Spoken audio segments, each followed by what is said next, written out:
જ્યાં મને પહોંચતા 20 મિનિટ થશે ત્યાં આ જ લોકોને પહોંચતા 2 દિવસ. ડે 4.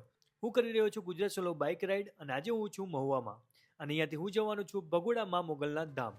હું જ્યારે મોગલધામ જઈ રહ્યો હતો ત્યારે મને રસ્તામાં આ રથ દેખાયો. નજીક જઈને જોયું અને ત્યાં એક ભાઈ સાથે વાત કરી તો ખબર પડી કે હું જ્યાં જઈ રહ્યો છું ત્યાં આ લોકો પણ જઈ રહ્યા છે, એટલે કે મા મોગલના ધામ. પણ આ રીતે વધુ વાત કરી તો ખબર પડી કે તેઓ બાધા પૂરી કરવા જઈ રહ્યા છે. મા મોગલની બાધા રાખવાથી તેમના ઘરે બાબાનો જન્મ થયો છે. હવે મા મોગલના પરચા તો અપરંપાર છે.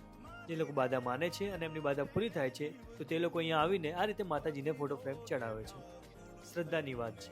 શ્રદ્ધા હોય તો બધુંય થાય. અને પછી મેં પણ શ્રદ્ધાથી મા મોગલના દર્શન કર્યા અને પછી હું પહોંચી ગયો મહુવા હાઈવે પર આવેલા સોશિયલ મીડિયા આશ્રમમાં. આશ્રમની મુલાકાત લીધી અને પ્રભુજીઓ સાથે પણ થોડી ઘણી વાતો કરી અને પછી હું ત્યાંથી નીકળી ગયો દીવ જવા માટે. 100 કિલોમીટરની રાઈડ કરીને હું પહોંચી ગયો દીવ. તો હવે મળીએ કાલે દીવમાં.